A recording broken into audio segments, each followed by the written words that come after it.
मी वर्षा तुमच्या सर्वांचं स्वागत करते। आज आपण पब बाही किंवा फुगा बाही कटिंग आणि टिचिंग करणार आहे। हे आपला ब्लाऊज आणि हे आपला अस्तर आहे। आपण अस्तरवर पहिला बाही कटिंग करणार आहे। हा डबल फोल्ड कपडा आहे। आता मी हा 4 फोल्ड घडी घालून घेतली किंवा 4 फोल्ड आपल्या घडीचे दोन्ही बाही आपण सोबत कटिंग करतोय। उंची 10 आहे, त्यात मी 1 इंच प्लस केला, 11 इंच आपण बाही उंची घेतली।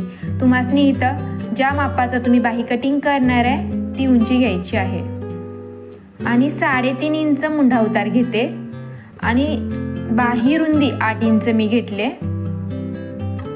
आणि तुम्हासनी जसं आपण नॉर्मली लॉंग हाताची बाही मुंडा शेप देतो तसा शेप द्यायचा आहे। आपण मुंढ्याचा शेप द्यायचा इथं। आणि इथून पुढं आपल्याला इथं वर किती इंच कपडा हवाय, मी 5 इंचाला मार्किंग करते किंवा 4.5 3.5 तुमच्या आवडीप्रमाणे वर तुम्ही पब क्रिएट करू शकता। आणि जेवढी हवी तेवढी उंची घेतल्यावर एक सरळ लाईन आखायची। मी वरचा कपडा 5 इंच घेतलाय आणि त्याच्यानं इथं आपण 3.5 मुंडा उतार घेतला आहे। हा वेगळा आहे, एक नाहीये। जी आपण उंचीची लाईन आखले, बाही रुंदीची लाईन आखले 8 इंच, त्याचा मी मध्य काढला आणि तिथून आपल्याला असा मुंडा शेप खाली नवीन असा मुंडा शेप बनवायचा आहे पबसाठी। आलं लक्षात? असा वर पब सुद्धा मुंडा शेप सारखाच येणार आहे। आणि मी तुम्हाला दुसरा चॉक घेऊन दाखवते। हा इथं थोडासा खोल केलाय कारण मला फुगा मोठा नकोय, पब मोठा नकोय, म्हणून मी जरा खोल केलाय, अर्धा इंच खाली घेतला आहे। दंड आपले 5.25 आणि 1.5 इंच शिलाई मार्जिन, 5 + 1.5 इंच 6.5 इंच आपण दंड घेतले आणि अशी क्रॉस लाईन आखली। इथं आपण ब्लाऊज कटिंग करणार आहे आणि इथं फिटिंग करणार आहे। जसं आता आपण आखले त्याप्रमाणे मी परफेक्ट कटिंग करते। कपडा हालायला नको म्हणून मी इथे एक पिन लावून घेते, कारण की मला आता कपडा फिरवायचा आहे। हा बघा, असं फिरवून मी बाही कट केली।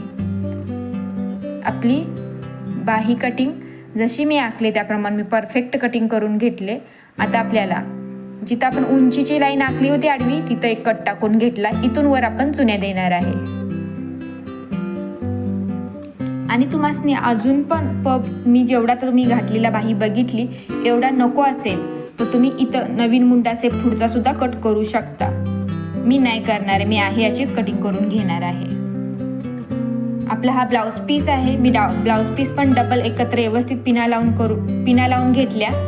दोन्ही बाही सोबत आपल्या कटिंग होणार आहेत। आणि त्याच्यावर असा परफेक्ट अस्तर ठेवायचा। 1/2 इंच ते अर्धा इंच अस्तर बाहेर निघतोय तर चालेल तेवढा। आपण 1.5 इंच शिलाई मार्जिनिंग घेतले तर असा मी परफेक्ट कटिंग करून घेतला आहे ब्लाऊजचा कपडा। आता आपल्याला इथं शिलाई मारायची, तर मी असा ब्लाऊजचा कपडा उलटा केलाय आणि आपण उलट्या बाजूने अशी शिलाई मारून घेतो। अशी शिलाई मारल्यानंतर तुम्हाला सगळा आतमध्ये शिलाई मार्जिनिंग जो कपडा आहे तो अस्तरकडच्या साईडला घ्यायचा आहे। अस्तरकडच्या साईडला दाब शिलाई दिली मी आता। आणि नंतर मी दाखवलं असं उचलायचं आहे बरोबर। अस्तर परफेक्ट आतमध्ये जातं, बिलकुल बाहेर डोकवत नाही। आणि नंतर अशी फिनिशिंग शिलाई द्यायची आहे। बस, तुमची बाही खालच्या साईडने फिनिशिंग सोबत तयार झाली। आता हा कपडा कडक आहे म्हणून मी चिपकवत नाहीये, मी बाजूनी शिलाई मारून घेते। तुमचा कपडा सॉफ्ट असेल तर व्यवस्थित शिलाई मारा, मध्ये चुनी किंवा फुगा पडून देऊ नका। हे बघा, असे व्यवस्थित आपली शिलाई मारून झाली। शिलाई मारून झाल्यानंतर पलटी करून बघा व्यवस्थित शिलाई मारून झाले का। आणि नंतर हा दोन्ही भाग, मागचा पुढचा भाग एकत्र ठेवायचा आहे आणि असा एक्स्ट्रा कपडा असेल तो कट करायचा आहे। आणि त्याच्यानंतरच आपण ब्लाऊजला अटॅच करणार आहे। चेक केल्यानंतर पुढे मी कटोरी घेतलाय, ब्लाऊज गळा गोल पायपिंगचा आहे। आता आपण बाही अटॅच करायला घेऊया।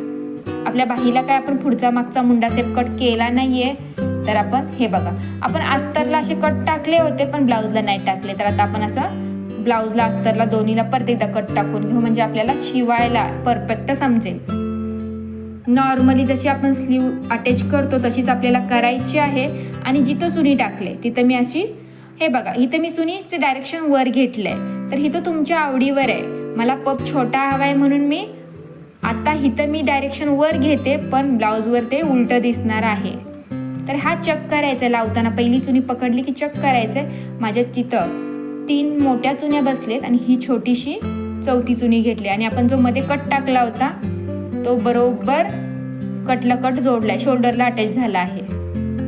आणि आपल्या चुन्या 4 चुन्या बनल्या आहेत। तुम्हाला जास्त चुन्या हव्या असतील तर चुन्याचा शेप छोटा घ्यायचा आहे.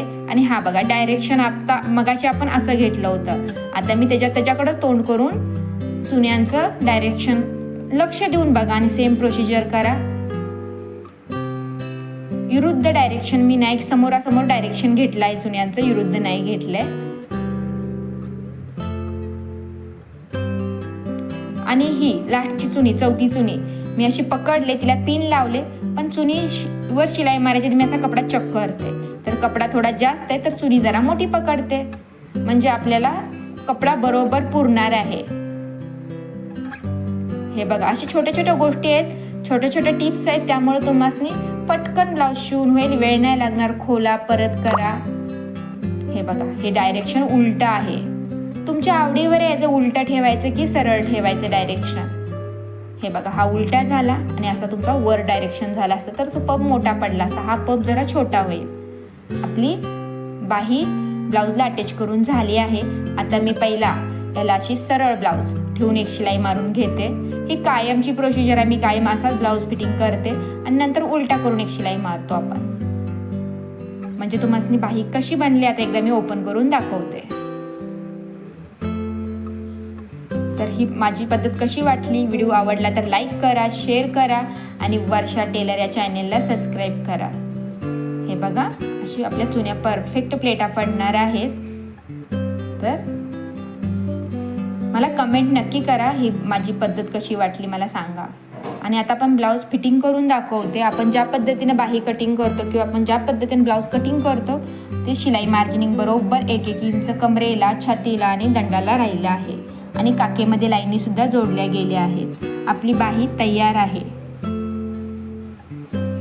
आणि हा आपला लास्टचा लूक आहे. थँक्यू.